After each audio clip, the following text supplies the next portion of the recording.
You said LeBron James the greatest player ever? Ever. What about Michael and Kobe? So you just gonna pass Kobe up like that? I'm gonna pass Kobe up. I'm gonna look at Michael. Jordan is what in the finals? 6 and what? Oh. And what is LeBron in the finals? That's all I gotta say. Shaq has had enough. He's calling out LeBron and KD for constantly disrespecting Michael Jordan. And he's not pulling any punches. His brutal takedown is sending shock waves through the basketball world and settling the GOAT debate once and for all. Is this the final word? Let's dive in. When LeBron passes up Kareem Abdul-Jabbar in points, will that make him the greatest player ever? I think the greatest player is Michael Jordan. He's the only man to have me terrified on the court. Only you see on your poster like he's doing it in real life. Like he came by me so fast sometime. The NBA's GOAT debate never dies. But here's what makes it fascinating. It's not about stats, rings, or viral highlights. What matters most is when someone who actually battled these legends steps up and tells the truth. And when that someone is a 4-time champion, a Hall of Famer, and one of the most unstoppable forces the game has ever seen, you better listen. Shaquille O'Neal isn't some analyst chasing clicks. This is a man who faced Michael Jordan 21 times in his career, including massive playoff battles that defined both their legacies. Shaq averaged 25 points and 14 rebounds against Jordan, going toe-to-toe with the man most consider the greatest ever. When Shaq speaks on this topic, he doesn't hold back. He doesn't sugarcoat anything, and he definitely doesn't care whose feelings get hurt. So, what does Shaquille O'Neal actually think about the eternal debate between Michael Jordan, LeBron James, and Kevin Durant?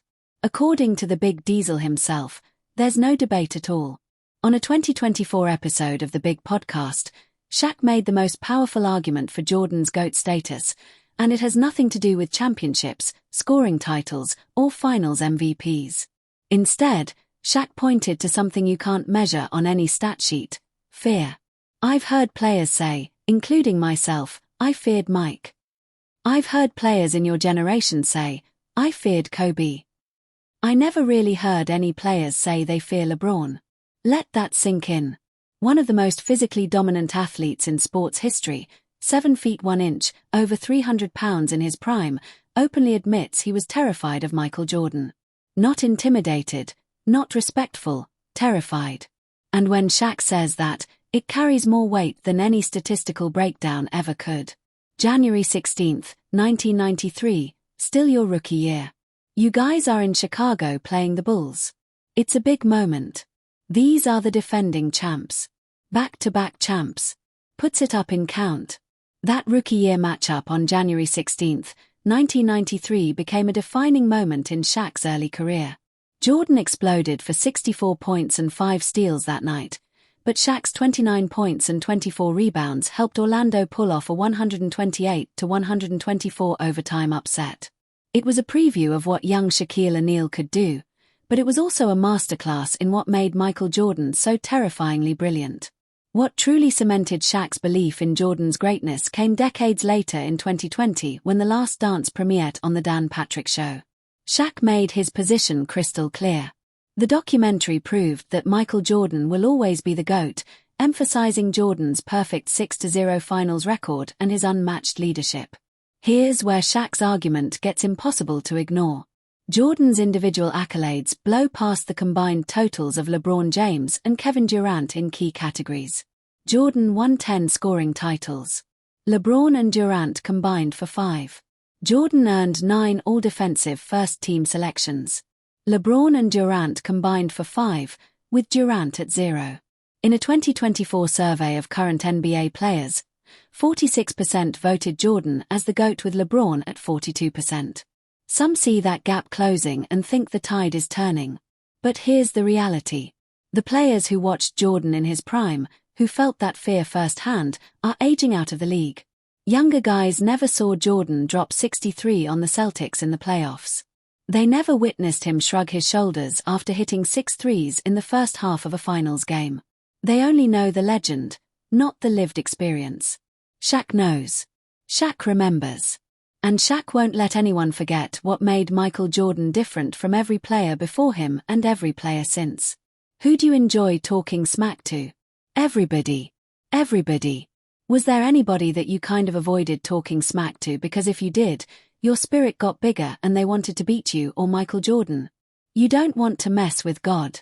Shaq has expressed frustration with how the GOAT debate often jumps straight from Michael Jordan to LeBron James, ignoring Kobe Bryant's rightful place in the conversation. But even when defending Kobe, Shaq always comes back to the same conclusion. Michael Jordan sits at the top and everyone else is fighting for second place. If Shaq's praise of Jordan represents one side of the GOAT debate, then his criticism of Kevin Durant represents the other in the most brutally honest way possible.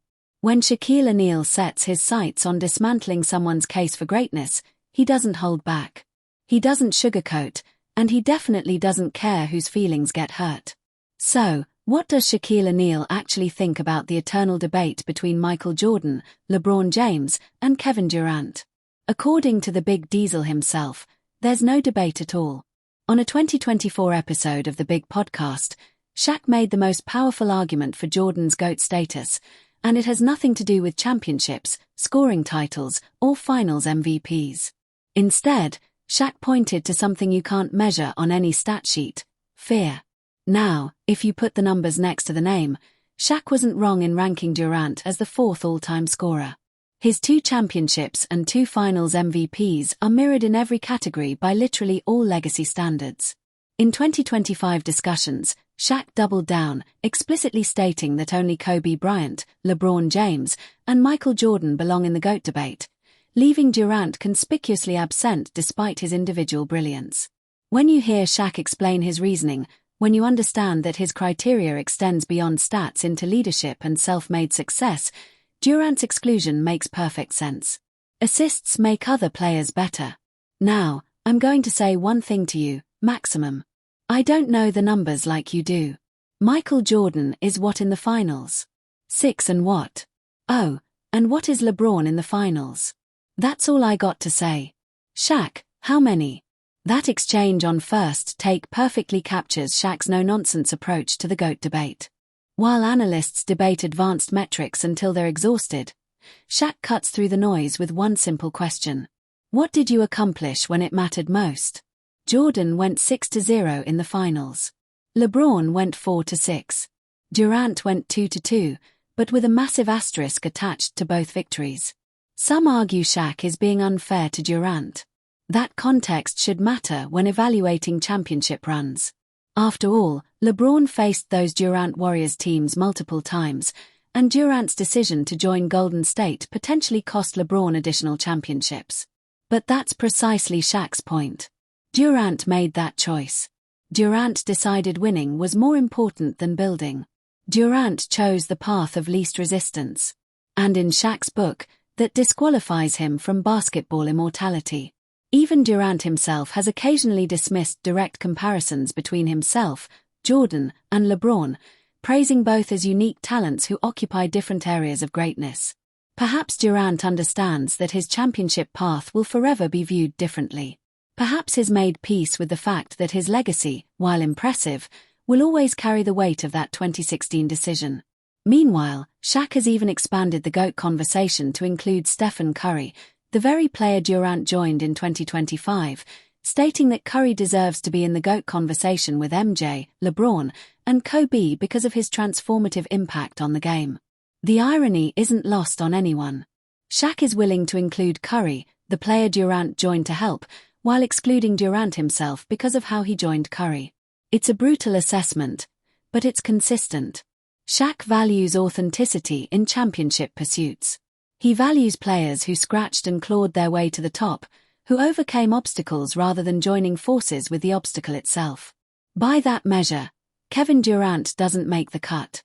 Perhaps the most compelling evidence supporting Shaq's position doesn't come from Shaq himself. It comes from the man most often positioned as Jordan's primary challenger. If you truly want to understand why the debate continues to tilt in Jordan's favor, look no further than LeBron James himself. I fell in love with the game because of Mike. I did pretty much everything that MJ did when I was a kid. I shot fadeaways before I should have. I wore a leg sleeve on my leg and folded it down so you saw the red part. I wore black and red shoes with white socks, but I did everything Mike did, man. I wanted to be Mike. LeBron laid bare his complete idolization of Michael Jordan during his formative years. He didn't just watch Jordan. He didn't just admire Jordan. He copied everything Jordan did down to the smallest details. This wasn't a rival preparing to dethrone a champion. This was a disciple worshipping at the altar of his basketball messiah. So, where does all of this leave us? With Shaq's fear factor argument resonating louder than any statistical comparison. With Durant's championships forever marked by his decision to join a 73-win team. With LeBron himself acknowledging in his own words that Michael Jordan was the GOAT he wanted to emulate. The debate will continue as all great sports debates do. New generations will advocate for their heroes. Statistics will be cherry-picked to support various arguments.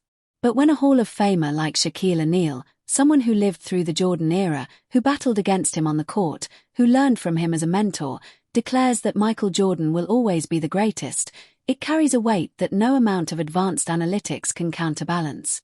What makes Shaq's position even more compelling is his remarkable humility. Here was a man who won 3 consecutive Finals MVP awards, tying him with Michael Jordan for the longest such streak in NBA history. A player who led the league in field goal percentage 10 times, a feat of dominance that speaks to his unparalleled efficiency in the paint. An athlete so physically overwhelming that opposing teams literally invented the Hacker Shaq strategy specifically to neutralize his impact. And yet Shaq has never seriously campaigned for his own inclusion at the very top of the GOAT pyramid. Some there are eyes on social media that Shaq's perceived laziness during portions of his career prevented him from reaching the absolute pinnacle. Perhaps there's truth to that. But Shaq's willingness to exclude himself from the Jordan-LeBron tier while simultaneously excluding Kevin Durant speaks volumes about his criteria for greatness. It's not about raw talent. Durant possesses as much pure scoring ability as anyone who has ever played. It's not about physical dominance.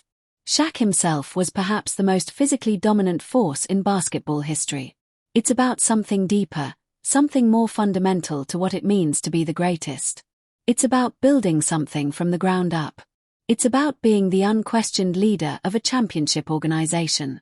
It's about driving the bus. The generational divide in this debate is undeniable. Younger fans who grew up watching LeBron dominate naturally gravitate toward him as their GOAT. Those who witnessed Durant's silky smooth scoring stroke and unprecedented versatility argue for his inclusion. But those who lived through the Jordan era, who felt the collective intake of breath whenever number 23 rose for a game-winning shot, understand something that statistics can never fully capture. They understand fear. They understand what it meant to face a competitor so ruthlessly determined that he would rather destroy you psychologically than merely defeat you on the scoreboard. They understand why even LeBron himself acknowledged in 2013 that his biggest obstacle was his fear of failure. Contrasting himself with Jordan, MJ wasn't perfect, but I think the greatest thing about MJ was that he was never afraid to fail. That admission from LeBron might be the most telling statement in this entire debate. The man positioned as Jordan's greatest challenger, the player with the statistics and longevity to make a legitimate case for supremacy, openly acknowledging that Jordan possessed a psychological edge he himself lacked. Shaq sees it, LeBron admits it, and perhaps it's time for the rest of us to acknowledge it as well. The GOAT debate makes for entertaining television and engaging social media discourse. But when the people who actually competed at the highest level weigh in, their verdict is remarkably consistent. Michael Jordan stands alone.